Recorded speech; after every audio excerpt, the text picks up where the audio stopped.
Hello. Hello. Guten Tag. I guess. Nacht? What is it?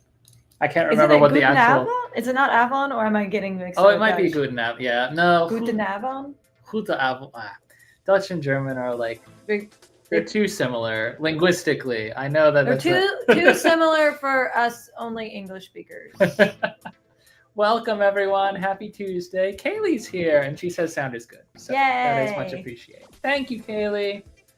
Good evening, everyone, is what we meant to say in another language, but may have failed at. Totally messed that up.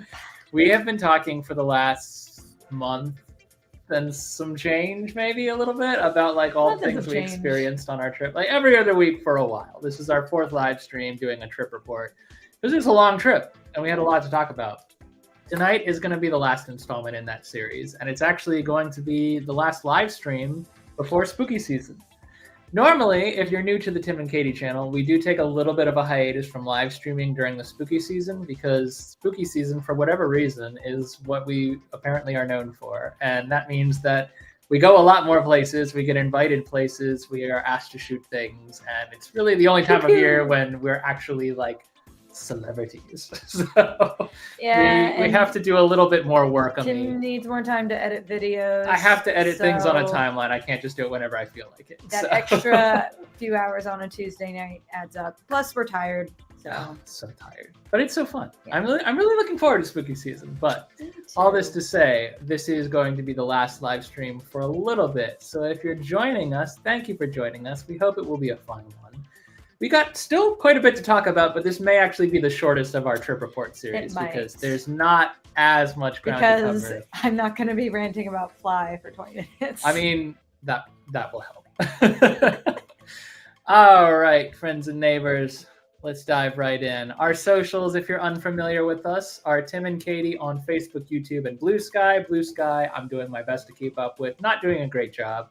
Facebook, we're semi-active. YouTube is obviously our bread and butter. That is where we're posting all our long-form content, which is what the channel is all about. So if you found us on YouTube, congratulations. Welcome to the party. This is where we live.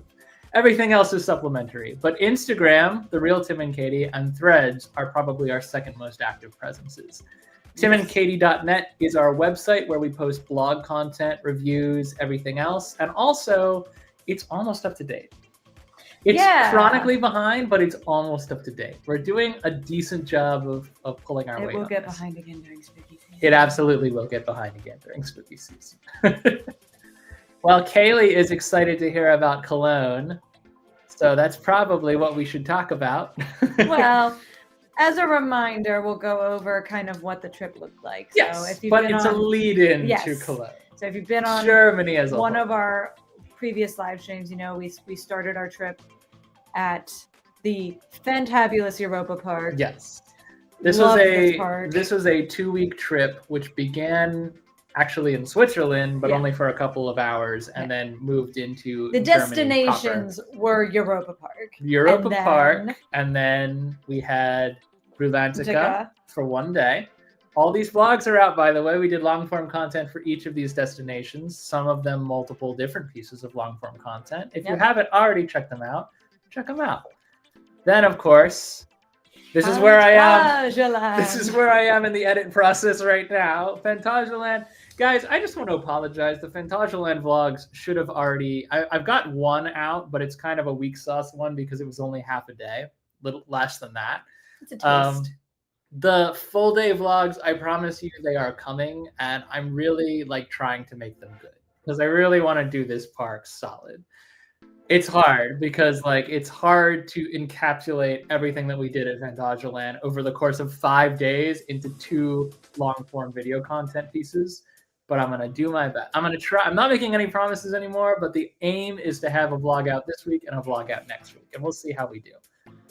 Then, of course, is what we're talking about tonight, which is from Phantasialand to Cologne, which was only like maybe a 30-minute drive. It was very close. It might have been 40 minutes with traffic, but like they are neighboring boroughs. Yeah. They're not, I think, I mean, Phantasialand is obviously a park. It's in Brule, but Brule and Cologne are Very close. virtually the next cities over from one Yeah. another. So If I'm missing any small townships in there and you live in that small township, please correct me. I think it was probably the next closest like travel hub where Yes. there was an airport and things like that. Yes. So that's where we had another private transfer from our from the Hotel Charles Lindbergh.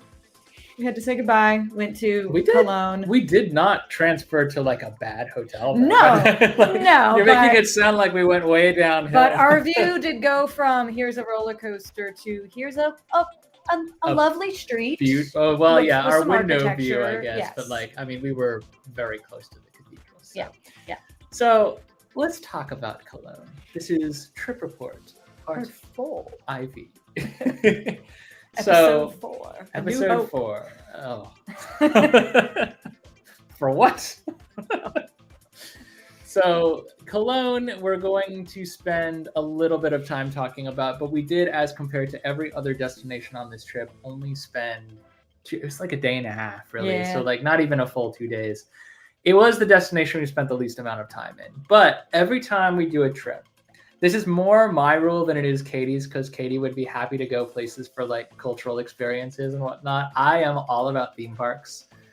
You enjoy theme parks. I also enjoy theme parks. But I'm saying like when we go places, usually if Tim is planning the trip, Tim is pinpointing where the coolest theme parks are. And then while we're near theme parks, we also check out local culture. And it just so happened that Cologne is so close by to Phantasialand that it made a whole lot of sense to transfer there. They also have a major international airport, which made it pretty easy to fly home from Cologne. Well, technically we flew to Munich and then flew home. Yeah, but out of the major international airport. Yes. We just flew from one major international airport to another major international airport before finally departing the country. So we spent enough time in Cologne to see the major touristy attractions. And I think we both left feeling like it would have been worth it to spend a little more time there and like see a little bit more. Because we didn't do everything. No. We only had one day. If anything, I think we could go back to Cologne, or I would maybe have liked to see some other German cities that are not just theme parks too. Yeah. Because that is enjoyable. It's nice to walk down a street and see what's there, pop into a restaurant and whatnot. And we did do a lot of like just walking, like just from literally the whole day in Cologne was just us walking from one destination to another. Thankfully, and the weather had cleared up again, and it was a concern as we were heading into the week of, because we couldn't see the weather forecast when we started out on our journey. I mean, overall our trip was fine, and like the weather we had was fine. We did have the whole like we had the blistering heat, we had beautiful days, then we had rain for 3 days, and then we were back to like the beautiful weather again. So and fortunately we did have a beautiful day for Cologne, which is when we needed to do by far the most amount of walking. But we did, while we didn't see everything with only I put 2 days on the slot. It's really a day and a half. And we didn't do anything. We spent most of our first day settling into our hotel, to be honest. And we're going to talk about the hotel too, because I think it deserves a shout out. But like, yeah, I mean, the point of this was basically to dip our toe into a little bit more of the cultural side of travel before finally heading home from a really long, really amazing trip. Yeah. So we're all theme parked out at this point in our live stream series and everything that we've said and done and over the course of this trip. Like, we have been doing a lot of walking, a lot of rides, a lot of swimming, a lot of experiences. And what we're on to at this point is basically just like taking in a little bit more German culture.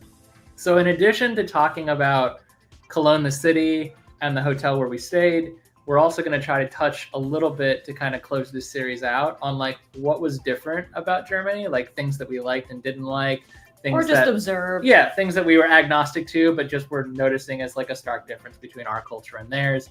When we travel, we try not to be the Americans who are Americans in other places. We try to be kind of like sponges. Like, we just try to soak up as much as we can of what the natural environment is. And it's hard when like you don't speak as much German as maybe you should have before you travel. But we did our best, and I think we were appreciated for having. I mean, I'll be honest. I don't think anyone expects everyone who travels to be completely fluent in their language. No, not we fluent, always try to. We try just to know be enough to be polite. polite. Yeah, that's it. We want to be able to say please and thank you in someone's own language, and we succeeded in that, I believe. So when we booked the hotel that we booked, and we went through our friend Jean Claire with the Jean Claire Wise Travel for Everything. I should have been listing that through the whole live stream series, but I forgot, so I'm doing it now. So Jean Claire gave us several options for hotels when we looked at staying in Cologne for 2 nights. And the hotel that we chose, definitely not the cheapest. Definitely not the cheapest option. It's our first time ever staying in a 5-star hotel, and that on its own came with some culture shocks that maybe are also true of American 5-star hotels. But the reason we chose it is because of its proximity to all the things we wanted to do, and actually it wound up being right in the city center. And I do mean right in the city center, like it's close to everything. You can see a lot from your window. So this was the Excelsior Hotel Ernst. I had this for the actual vlog, but then I forgot to look it up again for the live stream. It's a very old hotel. 1886, I thought. Is that it? I think it was 1886. It started with an 18.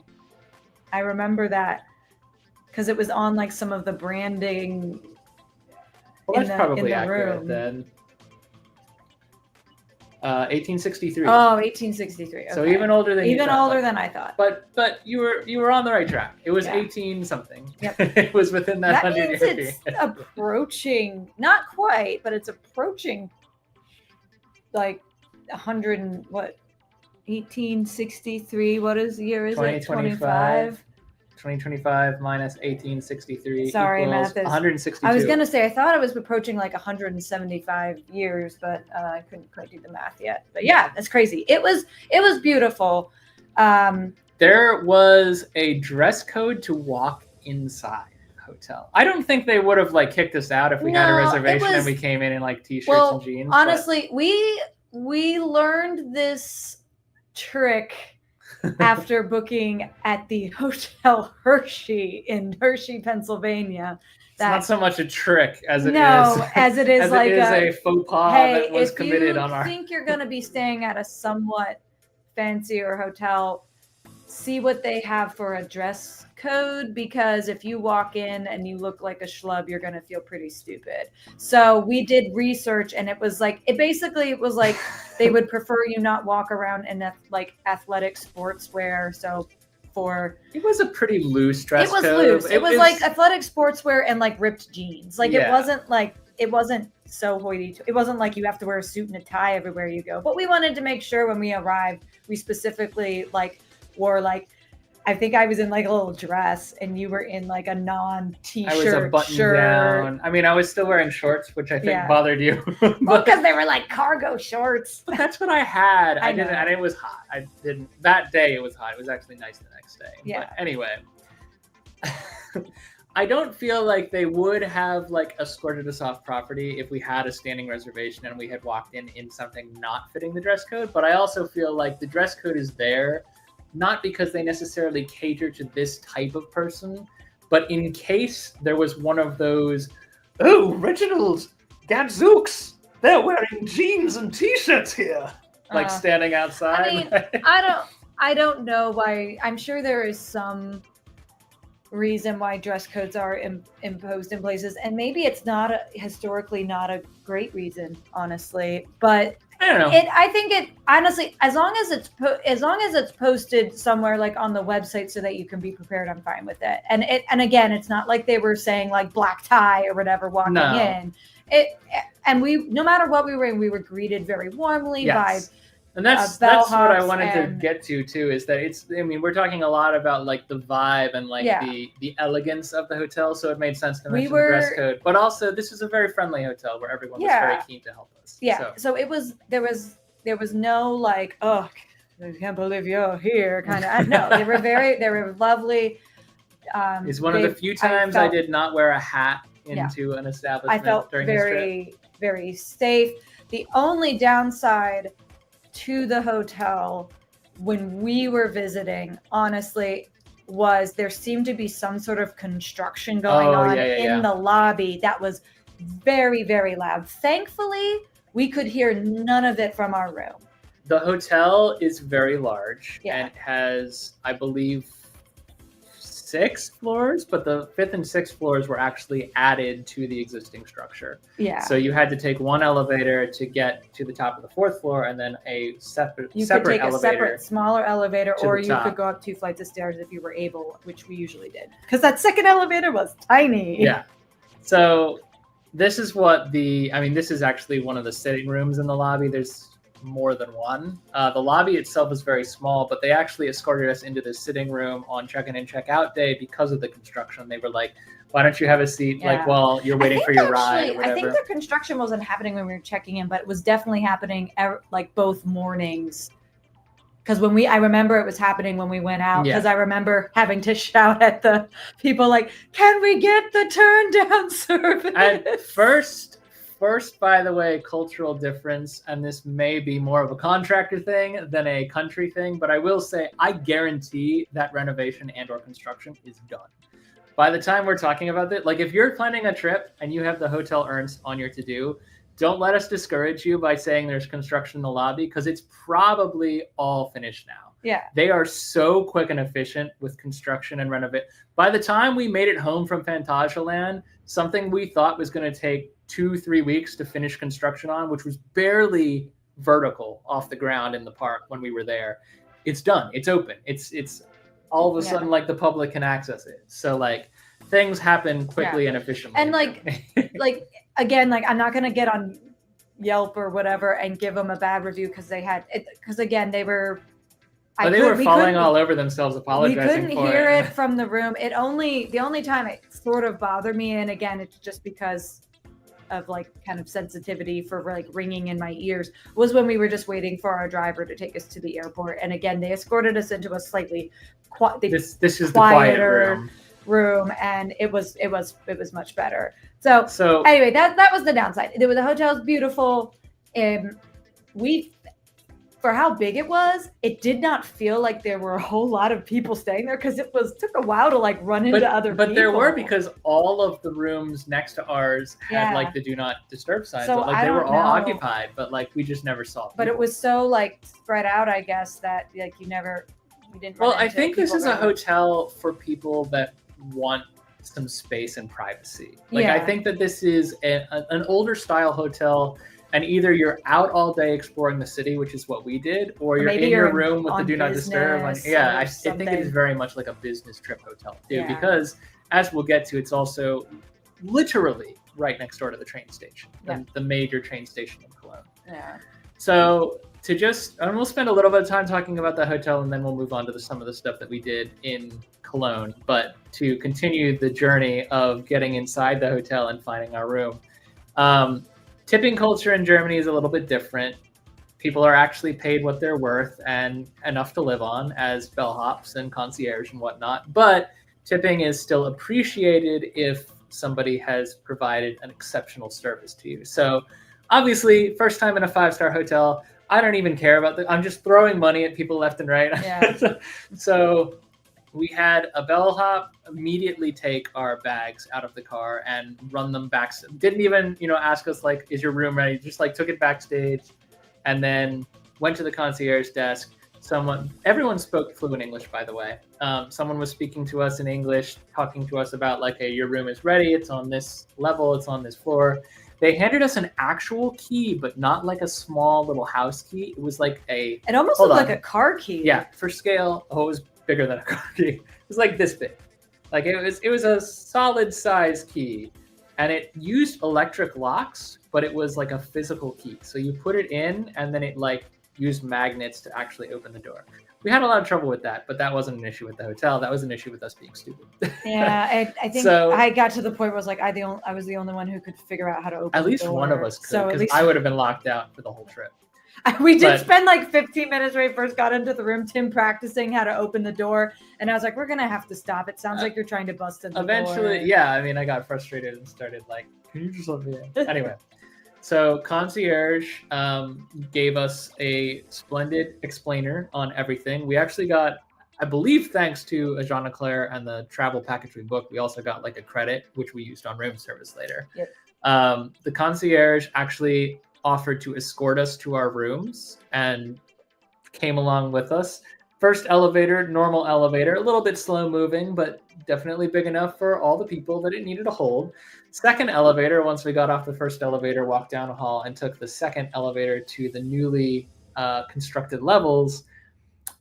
Very tiny. It was like a service elevator with just barely enough room for the car. I don't think the other side was necessarily newly constructed. I think maybe it was like an acquisition or something, because it was two definitely different elevators. Yeah, I say new. I don't mean new like yesterday. I mean newer than the four. Like sorry, the part of the hotel that's only 140 years old instead of 162 years old. Yeah, the second wing, whatever you want to call it, was added later. So it is very ritzy. It just has a lot of elegance to it. It was elegant, yeah. So up we go to our room. Concierge goes with us, laughs about how cozy the elevator is when we're all basically like in each other's laps in the elevator. Then shows us how the lock works. We get into our room. We have this happy anniversary treat tray sitting on the desk. We have this wonderful, and it's like a genuine, I think all the beds throughout our trip were like essentially king beds, but like there was a little bit of a split. That was definitely like a California king. Yeah, that was a big bed.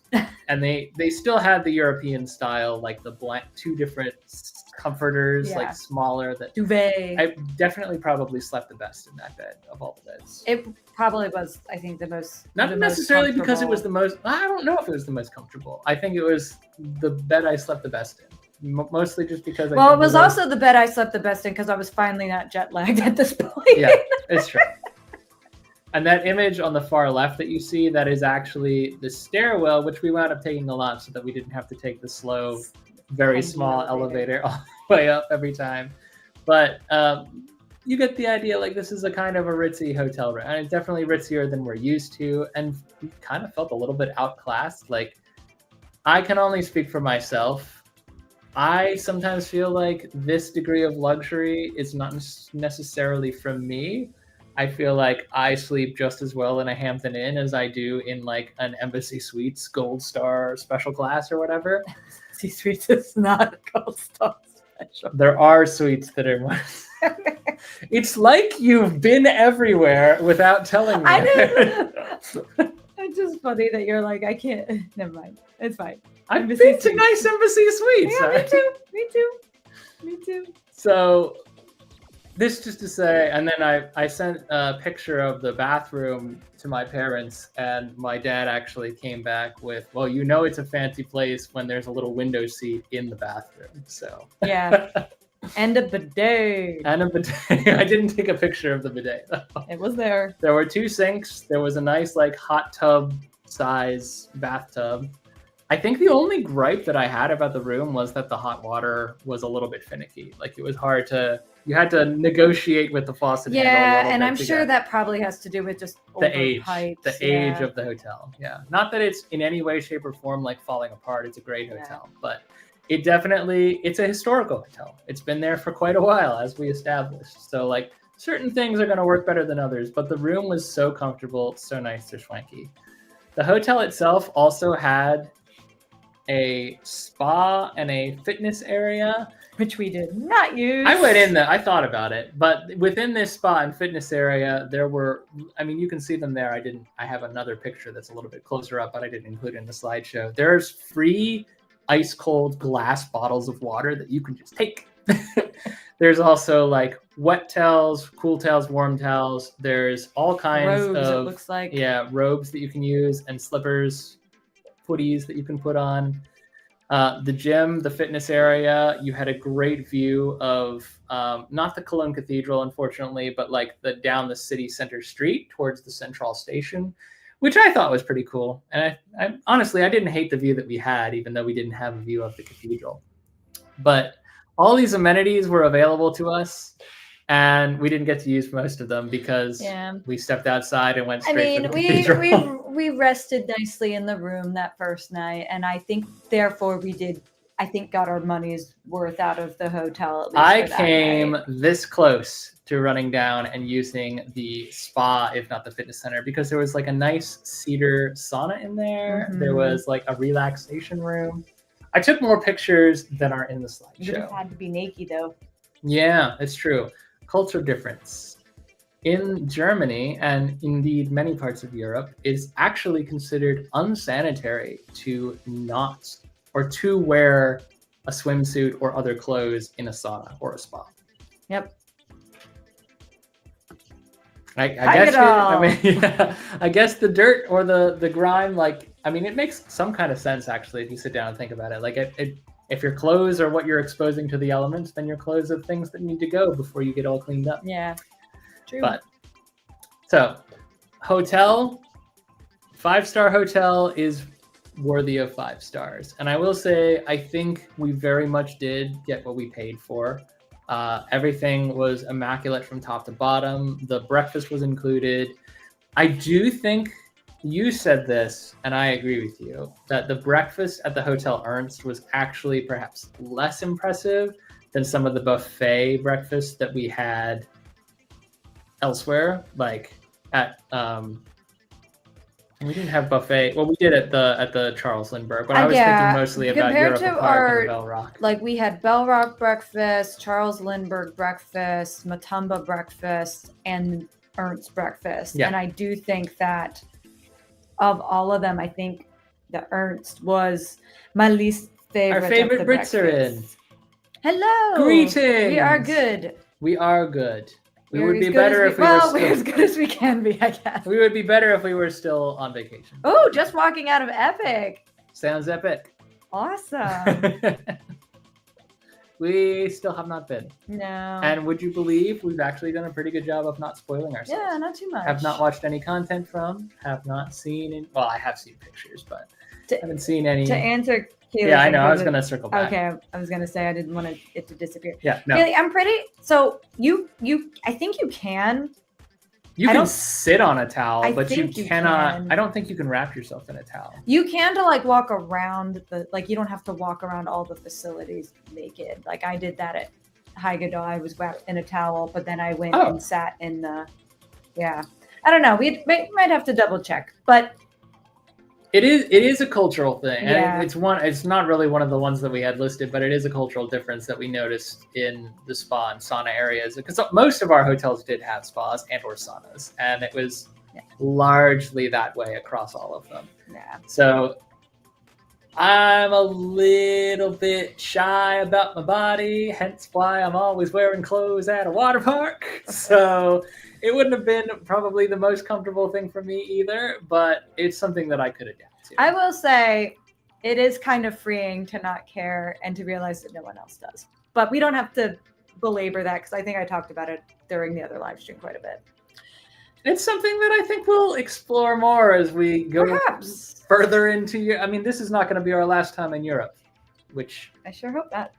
mild spoiler maybe, but So leaving the Hotel Ernst, we had a We had a- wonderful check-in process. We had a wonderful First night. room service meal. yes. Got in our little robes, went to bed early. It was great. Got up bright and early the next morning.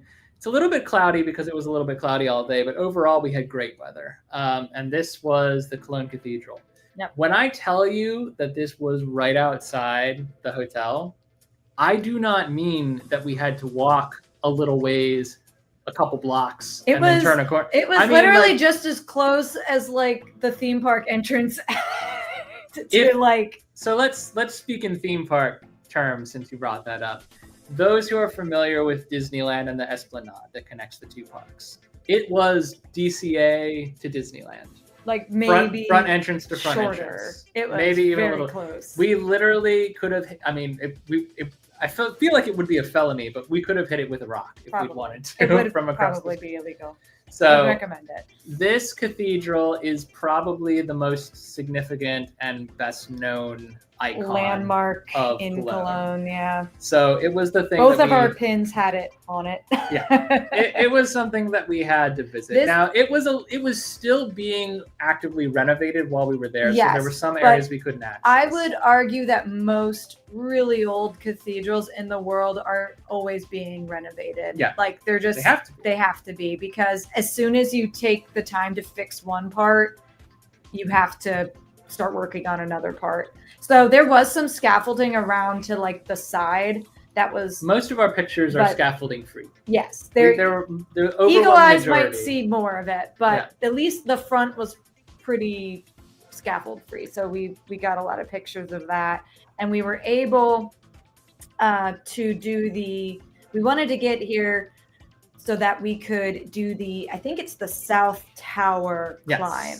So the Cologne Cathedral began construction, or the first bricks were laid. Something? Incorrect. 1248. 1248. Even older. So old. The choir was consecrated in 1322, but construction continued until 1560 or only 1520, depending on who you ask. Wasn't around for either date. Wouldn't know.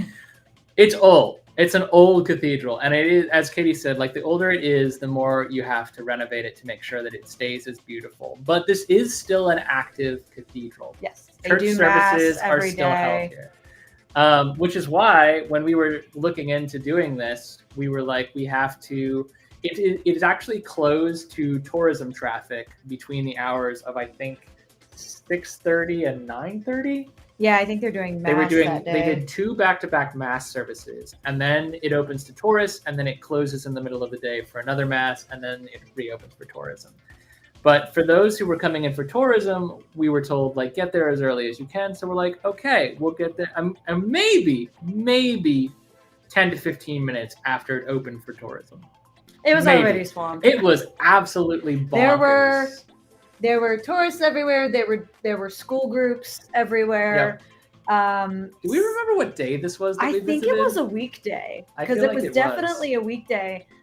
And I was under the impression that like schools were out for the summer, but maybe there's like summer camps or something that were taking like. You would have had to have either been Tuesday or Wednesday. Yeah, it was definitely a weekday. Yeah, because I remember it was a weekday, but we did. They do close, I think, the South Tower tour. I think you have to do it by like 5 o'clock or 4 o'clock. Don't quote us on that. But it's definitely not an evening thing. They do not do it after a certain evening hour. So we did want to make sure we could do it. And it gets busier and busier. Excuse me. We did vlog this day. I don't know if that was explicitly stated in this. Yes, there will be a Cologne vlog. There was a Cologne vlog. So if we forget anything from this live stream, hopefully we've said it in the vlog. But we did purchase you do have to like purchase admission to do the South Tower climb. If you want to just visit the cathedral itself, you can go in free of charge. It is respectful to make a donation of sorts, which you can decide how much you want to give. They have like a little, we figured it out. Thank you, Kaylee. They had like a machine that let you like toggle whether you wanted to give, anywhere from like a single euro to more than 10 euro. So you could do that. And then there's also like donation boxes for coins and things like that. But you are allowed to enter. There is a bag policy. You could not have a large backpack.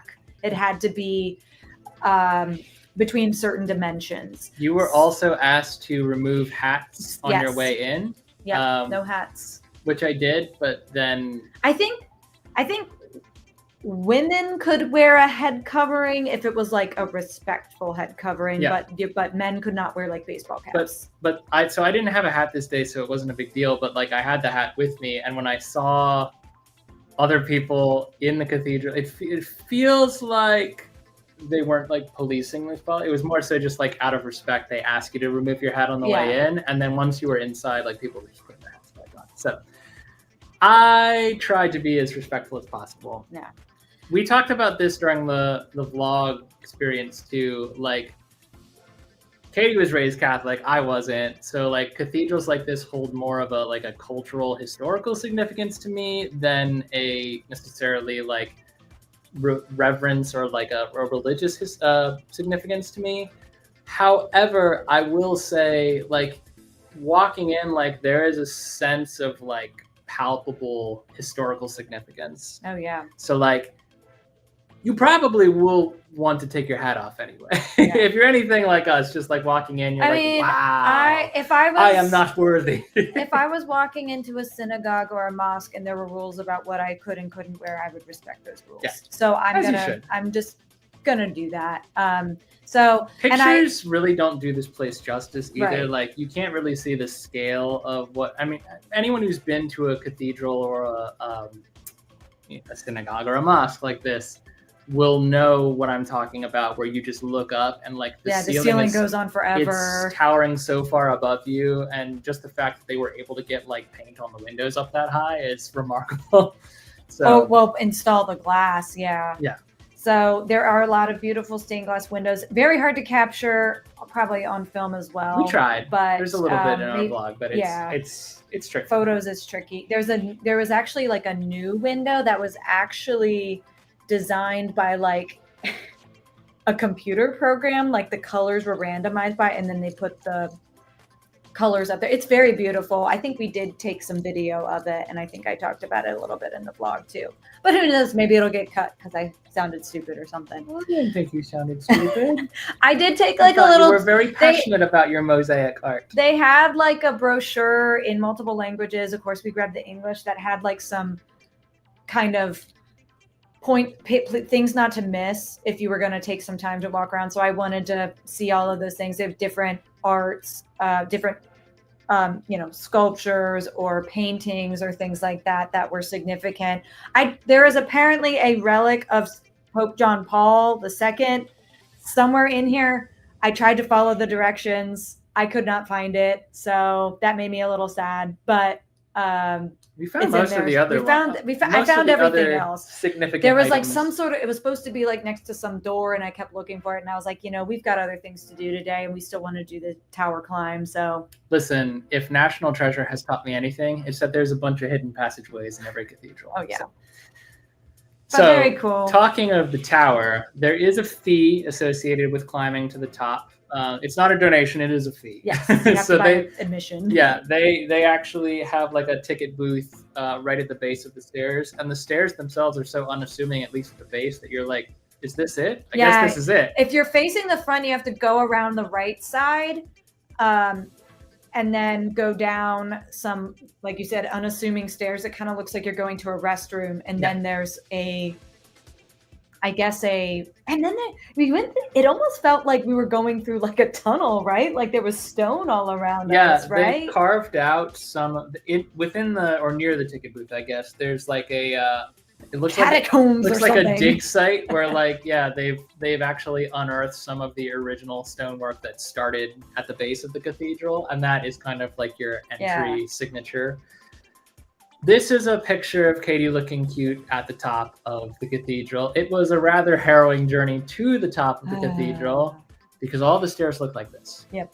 And there were 533 steps to the top. And there were people coming both ways the whole time. And the traffic flow, I guess, in the beginning of the day decides what happens. So people who were coming down were using the outside and got a handrail. And the people who were going up had to grip the center like their life depended on it. Really should have been the other way around, but maybe not. I don't know. Think about it, like it might have been easier for.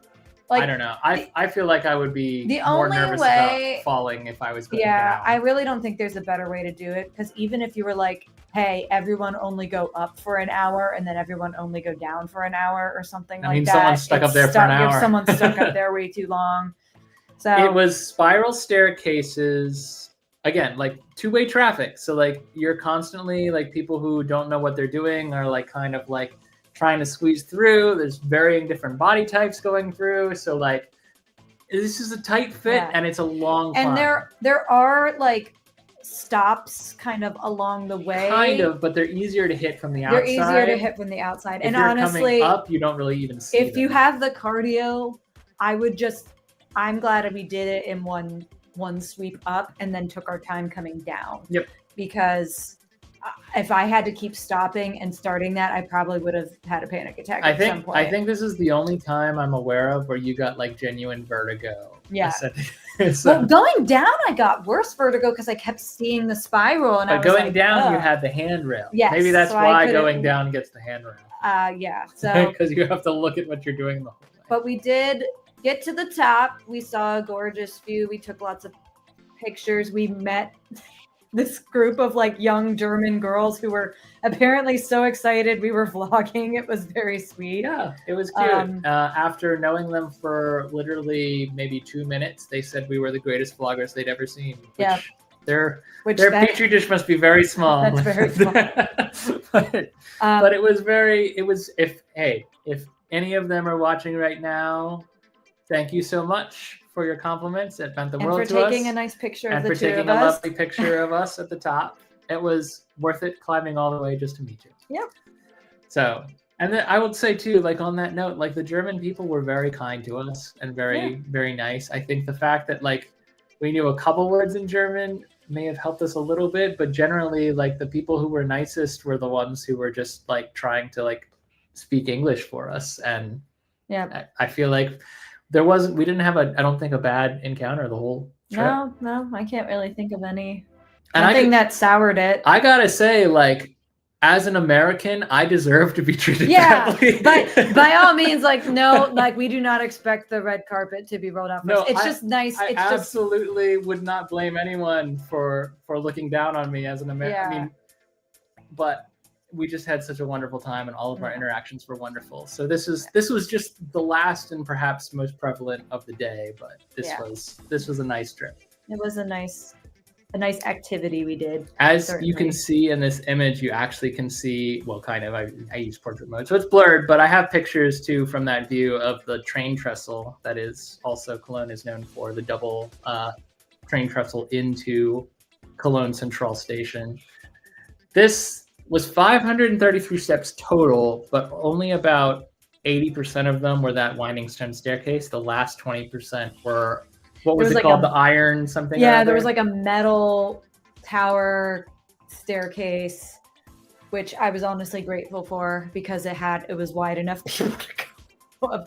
There was like a small iron staircase. A little tiny but much smaller. And the funny thing is, like, this isn't even the top of the cathedral. Like, there was, to maintain the steeples on the cathedral, there was actually a fence above our heads, like a fenced area with another ladder. And we looked at it, and I was like, imagine that being your job. Like, you have to climb up there. I think I immediately felt sick. You had a panic attack. I was like, nope. I was like, nope. It was, but the air out there was so crisp and clear, and like we could see the whole city from top to bottom. Like, it was worth going. It was very cool.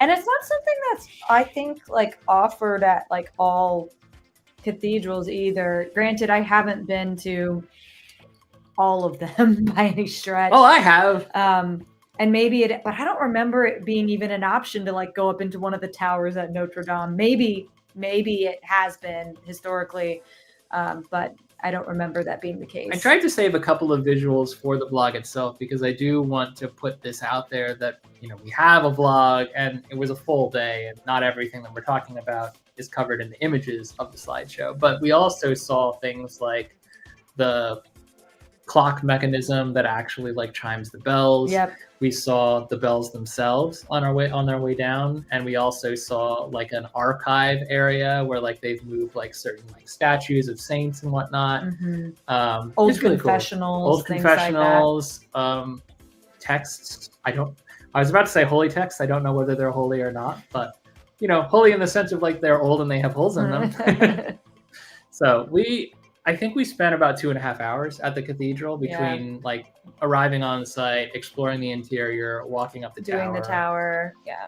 And then I think technically we did the interior of the cathedral second after we did the South Tower climb, but I can't remember. I think we went in and then we came back out, and then I was like, can I look at one more thing inside? And then we went back in, and I think we just pretended that we did inside then outside or outside then inside for the vlog. Yeah, that might be the case. Yeah. Chronology is tricky. Maybe it'll Okay. be very obvious that I'm so out of breath. You'll be able to tell. I don't know. We were a little bit sweaty coming down.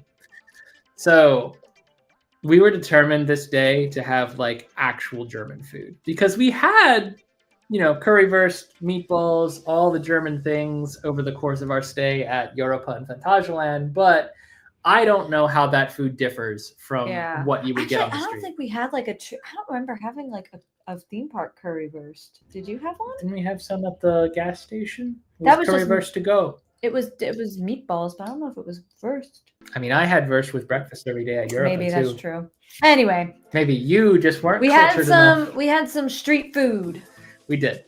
So near the Cologne Cathedral, it's actually what I was planning to do, and not always does this work out perfectly, but it did this time, is just point a path between two destinations. And I said, somewhere along this path, there will be food and we will have it. And what I wanted was for that food to be genuine German food from a genuine German. I mean, you're in Germany, it's a genuine German shop, but like, not a McDonald's. Not a McDonald's, which we also made. Not fast food, not chain food, not theme park food, but like an actual small shop serving genuine German food. So we found that in a small like courtyard community. They had like lots of small shops as well as small businesses that were like restaurants and diners, stuff. Pubs. So we went in, and this little place, they actually, I don't even think I got it, and I'm so upset about it. But like, I tried to get, they had like kebabs. They were carving the meat off of a huge like column. It's the big rotisserie arm. We've seen it at other kebab places, but I've seen it at Fogo de Chao, but not like. I've seen it at other kebab places. That one was huge. Like it was the scale of it that was huge. So it was a family-run business, and this is a picture of a kebab, like a doner beef doner kebab, and it was delicious. Like I couldn't have been happier with it. I added nothing to it. I took away nothing from it. Like I took it exactly as it was, and it was so good. Yep. You had currywurst, but you didn't take a picture of it. Yep. And frites. So we have a video of it, but not no image, picture. Which is why you should just watch the vlogs. Anyway, genuine German food, halfway between Cologne Cathedral and our next destination. Schokoladen. The Lindt Museum. Well, it's sponsored by No, it is known as the Lindt Museum. You keep correcting me on it.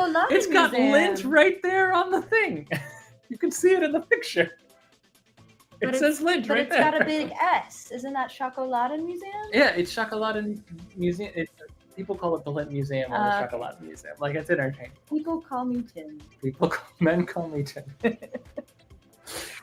Sorry, I was confused by the big S. I was like, isn't it Schokoladen? It is Schokoladen is just for chocolate. I know. So you're like, it's a baseball stadium, but it's the Lindt baseball stadium. Okay. Anyway, so this museum came up quite quickly on a list, a very cursory Google search when we were planning this trip of like things to do in Cologne. Yeah. The Ferris wheel, which you see here, I thought was completely separate and its own thing because the pier area does kind of rally around the museum being here. It's actually owned by the Lindt Museum. Like they actually do like a duo ticket. So we were like, oh sure, why not? Combo ticket. The combi tickets. Yeah. So the little pods, the gondolas on this are not quite like as big as the Vegas Sky Pod that we went in, but it is like an enclosed gondola, so it will fit probably 4 to 5 people. It's like a Disney Skyliner. And it had like the same kind of ventilation where the higher you go and the more the wind comes through, like the better the airflow is in the gondola. But we got a good view from the top, and it cost us very, very little for a ride, for a pretty long cycle too. Yeah, like it was a decent cycle. Yeah, we had a good run, and we got to see more of the city from the cathedral and from the Ferris wheel, opposite sides of the city because we walked all that way. When we purchased because we were trying to get the combi ticket. Actually, I think I was able to buy it on my phone. Yes. And then I just showed it to the attendant at the Ferris wheel, and they gave us some chocolate and then printed off our ticket for the Ferris wheel, and then we got in line and Pretty much everything you do on this property, you get chocolate. you're for doing. rewarded with chocolate. That's your reward. So like we show our ticket, they're like, congratulations, chocolate. And we go on the Ferris wheel. Then we walk into the Lint Museum. They see our ticket. Congratulations, more chocolate. So like this was the greatest day ever. It was so good. The museum, the only thing we have to compare this to is the Hershey's chocolate factory near us, which is just absolutely abysmal by comparison. Yeah. Not because Hershey's chocolate is bad, it's actually quite good. I like it a lot. But the way that I also like Lint better, but the way that the Lint team was shoving chocolate in our faces all day, like you would never see that from an American establishment. I don't care what. Like if you go to Chocolate World and you ride the Chocolate World Dark Ride, which if you go to Chocolate World, you should do that. You get handed one piece of candy for free. If you go to the Chocolate Museum, you get one when you buy a ticket. You get a chocolate when you show your ticket to go into the museum. You get chocolate at least twice from like the factory if you push the button. Yep. You get the dip. You get a cookie handed to you dipped in fresh fountain chocolate. So anyone who is watching this from Europe may not be aware. The chocolate factory tour at Hershey, when we talk about the chocolate factory tour, there is an actual chocolate factory in Hershey, and then there is the Hershey's Chocolate Factory ride, which is also called the Chocolate Factory Tour.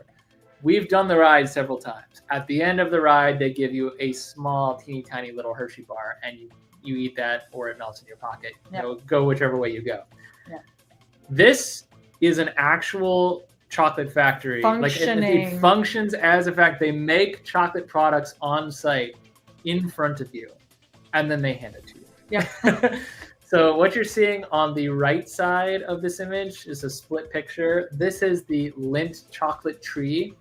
They made all these cocoa pods or cacao pods, however you say it, look like golden. It's actually more decorative than anything. It's a big fountain, and it empties the chocolate fountain into the reservoir. They've just made all of this chocolate in front of you as you've gone through the tour. You've seen like the KUKA robot arms, like moving everything, shaking everything, sorting everything, sifting, breaking up the pods, and then it all empties into this reservoir as like a big like chocolate puddle. And these wonderful people right next to the chocolate dip a tree, cookie in it. They dip a wafer in it and they hand you a wafer. Warm melted chocolate. And if you stand there after eating your wafer, they dip another wafer and they hand you another wafer. Yeah. Like it is insane to me how much chocolate you can have at this place. I was barely hungry for dinner by the time we left. So this is an amazing experience. I only have these two images from this day, but we took a lot of video. We took a lot of video. We spent, I think, another 3 hours in this location? It doesn't look large, and you think, oh, this won't take very long. The number of times I said more, and then it just kept going. And there's even like, and we almost missed out on popping into their like little rainforest. Yeah, they have like an actual. I mean, they grow the chocolate on site in a greenhouse that they've set up to function. I don't know. I mean, I don't know if it's more of like a demo, like this is where chocolate well, it is but grown. They have the cacao they have plants cacao plants. I looked in there. Yeah, we saw them, and it was very humid, but it was. I mean, cool. That is kind of a chocolate river you could fill in. That is, you could face plant into it at the very least. There was definitely like smaller scale versions of like the conch and stuff, so that it wasn't really like maybe a chocolate river, but it was kind of like maybe like a chocolate basin. There is nothing that would get Augustus Gloop killed. No. But there was plenty to make him smile. Yes. There was a lot. I was smiling a lot. And they also make custom chocolates here. Yes. So they had like all the historical molds, and then right next to those they had like the modern molds, and they said like if you want something custom, you just place a custom order. Yeah, and it'll be ready inside of like an hour. It was like 45 minutes. They have they have that at Hershey's Chocolate World. You can like make your own chocolate bar. But you make your own chocolate bar wrapper at Hershey. I thought you could pick out the toppings to put in. You can do like a stuff your cup. That's very different. You could pick like things to put in it, and I was like, man, this is tempting, but like this is our last day, and I was trying to like not bring too many snack things home. I mean, we did bring Lint chocolate home.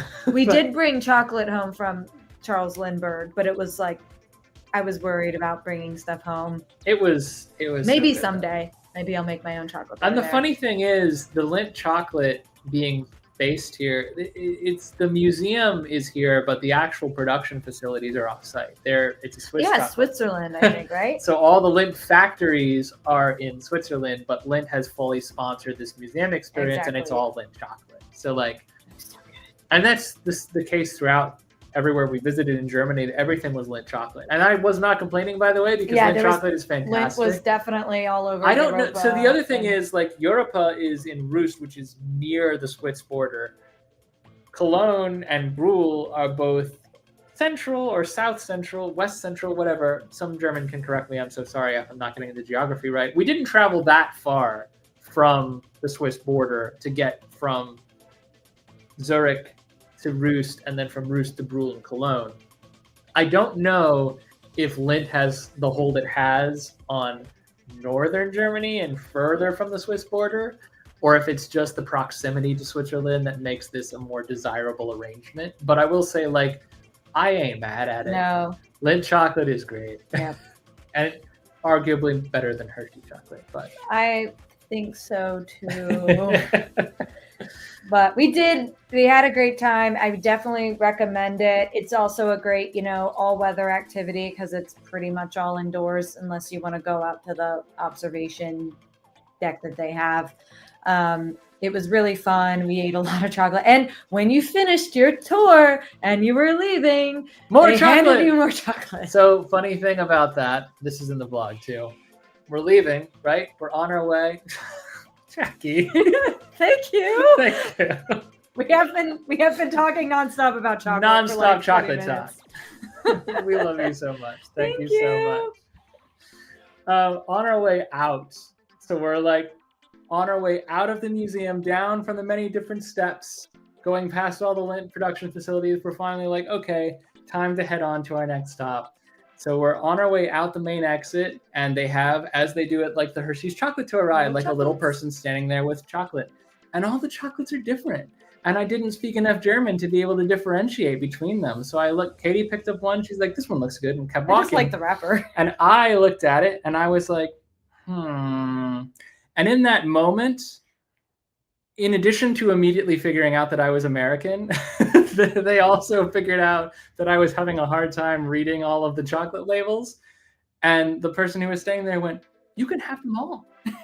And I was like, what? We'll take them all. Here. And I walked away with 6 more chocolates. So, my God, guys, it was amazing. It was an amazing experience. And then they have a whole restaurant that's called like the Chocolate Cafe or something. Yeah. In the museum. You can order and you can get more chocolate. More chocolate. You can also get like chocolate-based beverages. It is very much like a Hershey's Chocolate World type thing, but I think that the end products are more elegant scale, I think is the word for it. So yeah, if you still have room after eating all the free chocolate, you can get some waffles or some hot chocolate or ice cream or fondue or whatever at the cafe. So, and I don't think that admission is required to use the restaurant either. No, you can walk in. You can walk in and go to the restaurant. You can also make reservations for there's like a cafe, and then there's like an actual restaurant, and you can make reservations for the restaurant. Yeah. So if you wanted to, you could walk there just to do that, but you'd be a fool not to do the museum too. Museum, it's cool. Also, and we didn't do this, but this museum is right on the Rhine River. So you have the option if you wanted to. There were many different boats lined up where you could do a proper Rhine River cruise. For us, that felt special just because we have like the Busch Gardens Rhine River, and we've always been to the fake Rhine River over and over again. And I'm like, Honestly, if we had a second day in Cologne, I probably would have done an actual Rhine River cruise. But we were pretty happy with the day we had. Yeah, it was a great day. So what did we do after this? Boring stuff. It gets boring. Hold on. I'm trying to remember. It gets boring. It gets boring? We went to look at the train station. So we have been watching a lot of travel vlogs lately, and many of them, particularly in Europe. And this is something that Katie and I aren't on the same page with, whether or not we determine like, is train travel the primary form of transportation in Europe? Because it seems like the infrastructure is much better and the rail systems are used much more often. Europeans would know better than we. So I agree with those two things you said, that the infrastructure is there and it's probably used more often. I don't know if it's primary. I feel like I've been hearing I think it varies from country to country. Yeah, for a lot of European countries, I feel like rail travel is the primary form, but for others, it may be cars, or maybe cars are starting to displace rail travel as it becomes more available. In any case, like being this close to Cologne Central, we just wanted to like check it out. Yeah. And it's weird in that it's really well put together. Like it's a very fancy little shopping mall / train station. It felt like a shopping mall. You walk in and there's a million shops. There's so many different stores. There's chain restaurants and like family restaurants. It really felt like a strip mall, but like inside. Like the little like markets where you could just buy like a sandwich, where in our like train stations or airports, like where you would see, oh, that sandwich looks absolutely disgusting. Like I was like, dang, that sandwich looks really good. Like I almost want to like, should we eat dinner in the train station? It was wild. Yeah. And that's mostly the case throughout all of Europe, by the way. Like everywhere we walk, the food is better. Yeah. We'll talk about cultural differences in just a sec. But like this was, because we were so close, this was again, literally right next door to our hotel. So we were like, I kind of want to pop in and see this. And you were like, okay, my feet hurt, but let's do it. Yeah. I tried to find a place to sit, and there was literally no place to sit that wasn't an eatery, but I found a bookstore. The fun thing about this particular train, I don't know if this is the case all over Europe, but in this particular rail station, you can actually walk up onto the rail platforms without a ticket if you just want to watch trains. So I made Katie wait. Oh, I forgot about this. I made Katie wait for a train to come in because I really wanted to see a train come in. He was like, I think this one is going to be one of the like cool high-speed trains. And I was like, okay, we can wait. And then the train pulls up. And it was not a cool before the train pulled up. It kept getting delayed. It was delayed almost an hour by the time it kept getting pushed back by 10 minutes, and I was like, maybe I should have chosen a different platform, but by now I'm already committed to like standing it was the most like DC Metro looking train. It was not a cool looking train at all, and I was just like, can we go have dinner now? Yeah, it may not have been my brightest hour, but it was fun. I mean, how are you going to tell? It's not like, I don't think they necessarily put like, this is a cool high-speed train on the platform. They should be like, this train is worth waiting for. This train moves faster than the other train. I mean, this thing was like moving slow when it pulled up. I was like, I don't think it's very fast. I don't even know if it's going to make the vlog, to be honest, but you know, pretty sad. It was funny. It probably will, because it was funny, but it was not what I expected. I think if we were actually getting on it, it would have been more exciting. So we did do one more thing before we transition to cultural differences, and that was a requirement that we have of traveling to every new country. It's a stupid requirement. It's a very American thing to do, but it's something that brings us joy, so we did it. We stopped at an actual McDonald's, like a chain McDonald's, but like a German version, because everywhere in the world, McDonald's has a different menu. And everywhere in the world, there is at least one product that McDonald's has only for that country. So we tried the German McDonald's special. It was actually really good. Well, it was fun to get the curry sauce again, because that's a sauce that honestly, I don't really eat McDonald's in the US. I don't really eat it very often at all. I really don't either, but love curry sauce, which we do not have at McDonald's. I had it for the first time at McDonald's in the Netherlands, and I was like, why don't we have this here? I found like a imitation version at Lidl once. They never had it again. So now I'm like, well, now I have to at least have curry sauce once. They also had curly fries. Didn't they have like curly fries? They did. They had seasoned curly fries. It was good. It was genuine. I mean, listen, everything is better food-wise in Germany. Honestly, we had such good food over the week. Like, I didn't feel that bad about having Yeah, it wasn't really McDonald's. about like eating well. It was about exploring what was different. Yeah. And that is, I wanted to mention it because it's a perfect transition into like what we wanted to touch on with regard to cultural differences. So I believe this is on our list already. We will get to it, but like the food was a big one. And that has been the case pretty much every time we go to Europe. Like the food is better. We just enjoy the food. There's a variety of different reasons for it. There's I think I hesitate to say more love because it depends where you go in America. You can get some really good food here. But I do feel like overall the food is fresher.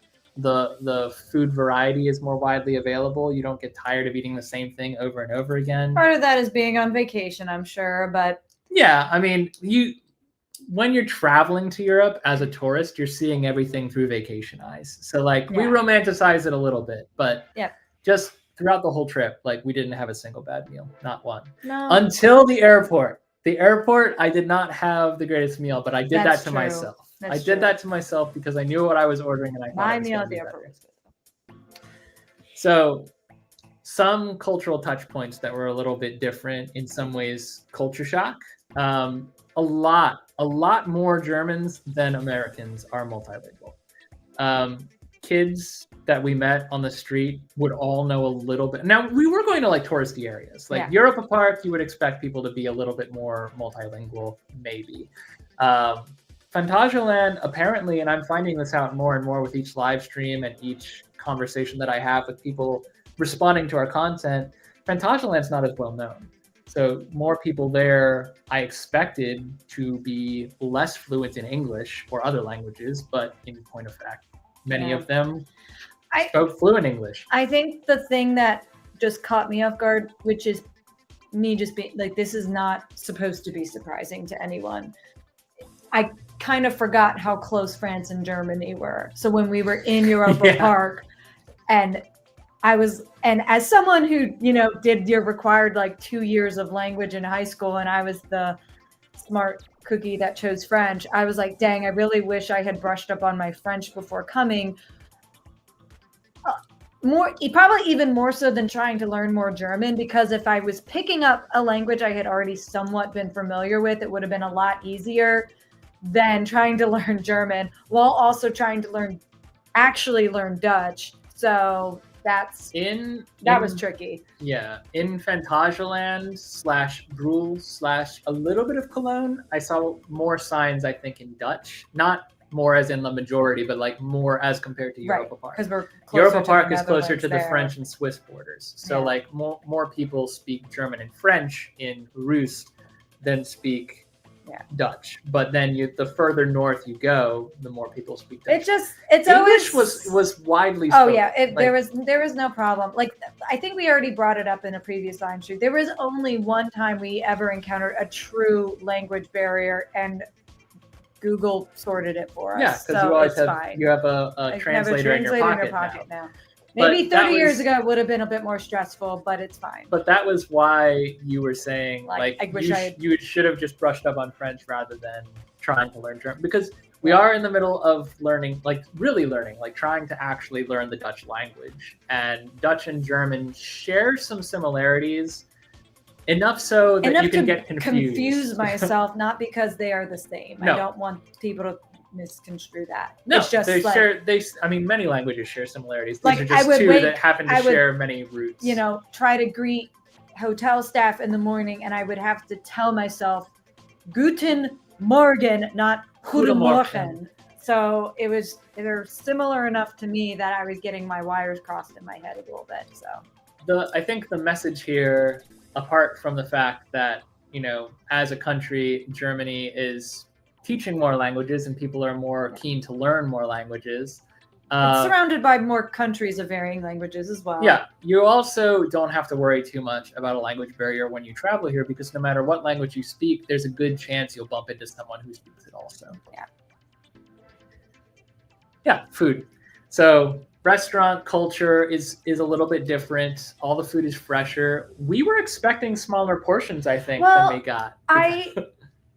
I don't know. As an American, I feel like we've always been told like our portion size is ridiculous. It is ridiculous. Which I don't Our disagree. portion size is ridiculous. But like even like the very unless you go to a fancy restaurant, in which case then you get a portion like tiny. Yeah. No, I remember like when we sat down and ordered at the bar at the Bell Rock, and your sandwich came, and I was like, we could have shared that. Like we could have shared that and been fine. And I just didn't know that. And we did kind of run into it a couple of times. Like I kind of wish we had shared the platter we had gotten at the tavern in Phantasialand, because I feel like I felt so bad throwing away some of that food, but I just couldn't eat it all and then get on more roller coasters. The other thing about the restaurant culture that was different was we kind of caught on to our first day, but you had to Google it. Your server is not married to your table. Yes. Like they will. I forgot to even think about this. Thank you for bringing it up. You order your food with them, and they put it in. Someone else may bring it, and someone else may take care of your bill for you. Like you may never see that server again, and it's not because they're being rude or whatever. They distribute the staff. Yes, and they're also not crawling for your tips because they actually get paid a living wage, so they're not worried about waiting on you hand and foot. Not to say you won't get service. If you need something, you can flag anyone down. You just have to ask for it. The German culture at restaurants, again, we had to look this up because we were stupid Americans sitting here like waiting for someone to eventually approach us with a bill. The actual culture is you're left in peace to finish your meal. Like they don't want to rush you. Eating is an experience, and it is meant to be savored. And so they let you sit with your food for as long as you like. They will occasionally come and take away your dishes if they see them as empty, but that's more as like a pre-cleaning thing. And they might ask you if you want more drinks or anything like that. They are happy to continue serving you, but when it comes time for you to actually pay your bill and leave, like you have to hunt someone down and ask for it. Yes. Bitte. Zahlen bitte is what is the universal, please bring the check, please. So that is, yes, I'm glad you mentioned that because I totally forgot about that in terms of restaurant culture. But also the drinking age is 16. Yes. So there is alcohol widely available at most restaurants. I don't know if it's all alcohol. I don't know if it's like cocktails and hard liquors. I think beer and wine, 16 and older. I think hard spirits, you have to be 20 or 21. I can't remember, but alcohol was served all over the theme parks, hotels. It was widely available. However, I do have to say, just as an observation, it didn't feel like people either Germans and Europeans in general just have a strong constitution, which may be true, or people are just not drinking so much that they were inebriated. Not drinking to excess. Yeah, it's more of a. I didn't get the sense that there were like stumbling drunks throughout the park. Which, if you've been to a theme park, especially somewhere like Epcot, where the culture there at Epcot is to kind of drink around the world, and we've all seen, drunk adults start taking off their shirts and jumping into the fountains. So. I don't know if I've seen that, but we've seen the TikToks. I've seen TikToks of We've that. seen the TikTok.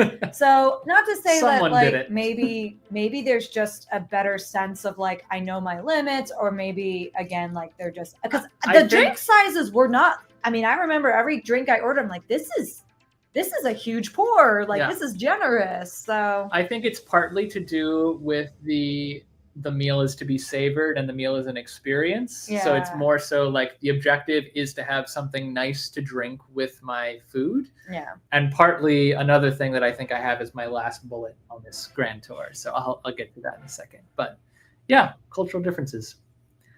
We talked about this a lot over the course of our different pros and cons in different theme parks. It was, I think, more noticeable in Phantasialand than it was in Europa because Europa had designated smoking areas. Like Phantasialand, Cologne is an open city where there are no necessarily like designated smoking areas. I'm sure there are in private establishments, but we were mostly on public property the whole time we were exploring.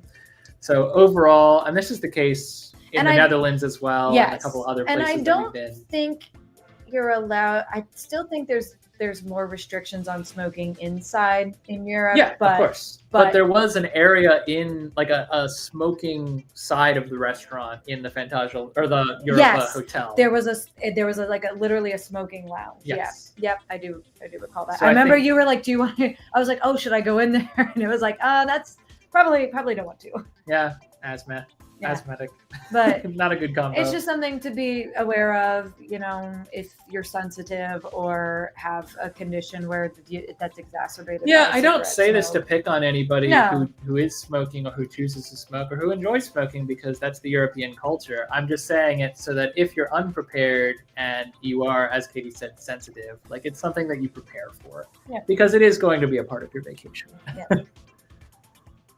Better value. This goes for food, it goes for hotels, it goes for theme park tickets, it goes for just about everything we experienced overseas. You actually do get what you pay for. Yeah. And over here, I mean, in America, I don't know that everyone will agree with this, but it's been our position that the more you pay, the less you seem to get in America. Case in point, hotel chains, like the low tier ones, like the Hampton Inn or the Comfort Inn, they're always the ones who serve you free breakfast. I don't know why it's that way, but it's always been that way. The high tier expensive restaurant or the high tier expensive the Hilton hotels, Elite, and it's like you might have a Starbucks, and you still have to pay for your coffee. Yeah. So just looking at like how our experience overseas, mostly staying in tourist locations and vacation resorts and hotels, compares to vacation resorts and hotels here in America, like it's better. Imagine your money goes further. Staying at a deluxe resort in Disney and getting your breakfast and dinner for free and your theme park admission. Well, the theme park admission in that scenario was actually part of what you paid for when you bought the but like, it's like you get 3 days. But it's all bundled. Right. And if you stay 3 days, you get a 4th day for free, which Disney would never do. Yeah. So there is something to be said for that. This is already part of a vlog if you've watched them, but paid toilets, public bathrooms in Europe, not all of them, but a lot of them you do have to pay to use. You do get sometimes a coupon or a voucher back, like we did at the Esso gas station in Europe, in Germany. But as a result of paying for those services, all that money goes back into maintenance, and that in turn leads to cleaner restrooms. We did not have much trouble with messes over the course of our trip. No. There were a couple in Cologne proper that were a little less cleanly, but... Yeah, I mean, honestly, I don't recall anything sticking out to me, but like any gas station or the bathrooms by the cathedral were clean. I'm realizing that I took the word cleanliness apart and left it at cleanly, which is not a real word. So I apologize to the English language. I didn't catch that. Anyway, paper products are less prevalent and or common. We talked about this in our Europa Park live stream. You might have to go hunting for a napkin or ask for one. At McDonald's in Cologne, we did have to actually ask for napkins, and they gave us 2. Yep. So if we had made a big mess, I'm sure they would have given us more. But the idea is like you're not creating as much trash, and therefore the streets are a little bit cleaner for it. And I think it does work. Especially in the parks. Yeah. Like Phantasialand is a little bit more reliant on disposable silverware and paper than Europa, but both parks significantly cleaner than most of the parks I've been to in the US. This was my last point, and this is what I was thinking about in combination with the savoring the restaurant experience with regard to drinking. Overall, there is more of an emphasis on personal and social responsibility and accountability.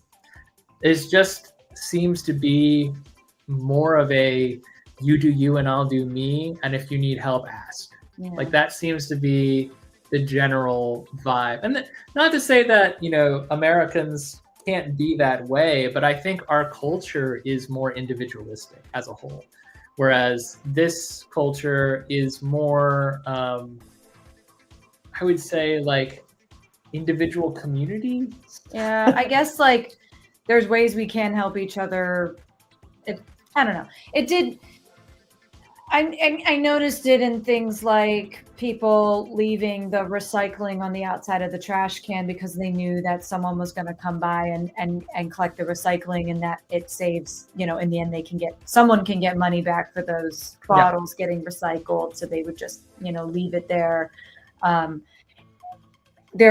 think there was over a bit less trash now. Maybe that's, theme park employees working overtime to make sure it stays clean and things like that.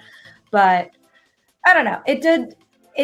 There's a sense that everyone was working towards the betterment of the society as a whole. Yeah. Like that is something that depending on which communities you're a part of in the US, you might feel that, or you might get that. And I'm glad for you if you do. But overall, I feel that our country isn't as good at looking out for the community at large as other countries. I don't know if this Germany. falls under this particular point, but I did remember it, and I thought it was worth talking about. In our drive with Adeyemi, which was our longest drive from Europa Park to Phantasialand, I mentioned, I see there's some, trucks on the road probably doing deliveries and things like that. And Adeyemi mentioned that they're actually, I think they can do like a maximum 7-8 hour drive, and then they get locked out of their system. They have to take a rest. At 8 hours, they get a warning. At 9 hours, they get locked out. Yeah, so they have to rest. So they have to pull off. And the fact that there's a system that keeps drivers safe, that keeps more people safe. I don't think it's like that in the US. And no. And I think US, there's probably 48-hour hauls. Incentives to continue driving past when you should, and working double shifts for drivers. And I don't know. It would be nice to see some. I know that not one size fits all, and Europe is different, and the US is a very large country geographically, but it would be nice to see our systems go in place that, maybe we raise that minimum wage and pay people what they're worth instead of requiring to tip people all the time. Maybe I'd still wind up tipping people. But that's just me as a person. We pay our drivers and, put systems in place not to have them drive 12, 16 hours, which could lead to more dangerous accidents and situations. I don't know. I walked away feeling a little bit of a sense of wow, that's great. And then went back home and was like, Well, the thing of it is, as I mentioned before, when you're on a trip, when you're vacationing in another country, you are wearing rose-colored glasses. Every society, every community has its problems. Yeah. But the cultural differences that we noted, some of them a little less convenient, like paying for the toilet, but ultimately it works for that culture, that society, because that money, as we say, does go back into maintaining the restroom, and the restroom is cleaner when you actually get around to using it. The drivers, because they're locked out of their system, or the truck drivers, I should say, you're not locked out of your system if you're driving a small car. You are ultimately going to be better at your job because you're resting more, you're taking more time to recover after a long haul, so on and so forth, and you wind up being safer on the road. So the things that we notice bleed back into what makes Germany such a great, well-functioning, efficient country. And while the Germans are all like, no, it's terrible. Well, yeah. I mean, that's the thing. Wherever you live, you're going to be able to pick apart my arguments. But I do think that we left Germany feeling like it was a really great place that we'd love to visit again. And I'm sure we will. I hope so. And we met so many. Ticket for I'm not giving this Lindbergh. back. I'm not giving it back. It's mine. It's my souvenir. We met a ton of really amazing people on our trip. We met a lot of waiters, hostesses, concierges that were very polite and friendly, and that we got to talking with and learned a lot. Our drivers, Maxim, Adeyemi, I think those are the ones that we had. I didn't get our last driver's name when he took us to the airport, but we weren't as conversational with him. I think we were tired. I think we were both tired. But yeah, everyone was fantastic. We also, of course, met our new friend Yannick for the first time. That connection was made literally days before we actually arrived in Germany, and then we met him up at the park and we had a great day. So I think the message that I want to broadcast from our travels and everything that we said and did and learned and experienced in Germany is your world is not necessarily the only world. Get out and explore someone else's. Yep. And you will be rewarded for it. Get outside of your bubble if you can. And also, don't go as someone looking to compare your experience to their experience. Go as a sponge and be ready to absorb and soak up more than yourself. Yeah.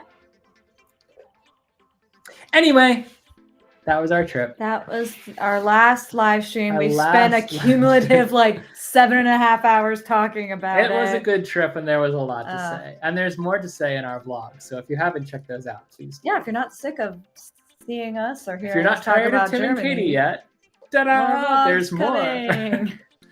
All right, so our creator spotlight this time around, I thought this was the perfect creator to highlight because Ramona, who goes by Miss Zotti on Instagram, is a German citizen who lives in Hamburg, but also is a big-time spooky enthusiast. And the reason that this is a perfect transition is because this will be our last live stream until after spooky season. We are going to be busy. Anyone joining the live stream at this point or anywhere between the beginning and now may have missed that we are going to be taking our annual fall hiatus so that we can go and do spooky things for several weeks on end. Our spooky season, with all the haunts, independent and theme park alike, that we visit, runs from September to usually the first weekend in November, so it's going to be a bit. We will be back next, however, on November 18th. And when we're back, we actually have another trip announcement to make. I didn't know you were going to say it. I said it. You said it. It's been said. I won't tell you where the trip is or what the trip is. Some of you may already know. But those of you who don't will just have to be surprised on November 18th. And we are looking forward to sharing those details with you very soon. Yeah. Well, it was a little bit shorter. Not by much. Slightly. I knew this was going to be our shortest, but I didn't say it was going to be short. Nah. When is it ever? Thank you guys so much for joining us. We hope you learned a thing or two, and we hope that we were entertaining. I hope you're inspired. And we hope that we haven't insulted anyone in Germany over the course of 4 live streams talking about our experience. Over the course of our series and our vlogs, we've inspired you to travel somewhere different. Maybe it's Europa Park, maybe it's Phantasialand, maybe it's both. Maybe it's that new restaurant down the street. Yeah, who knows? Get out and do things. That's the point. I know the Brits were on for a little bit. Sounds like they're having an awesome trip in Florida right now. So get home safe if you get back to this video ever. But and awesome thank you, Jackie, for the super chat. Yes, we really appreciate it. We'll go buy some more chocolate. It's got to be Lindt, though. Yeah, there's no shortage of chocolate in this sense. We'll be fine. Until next time, you guys, thank you so much. More vlogs from Phantasialand and Cologne on the way. Europa and Rulantica out now. Until next time, I've been Tim. I'm Katie. And every night is a new adventure. We'll see you again soon.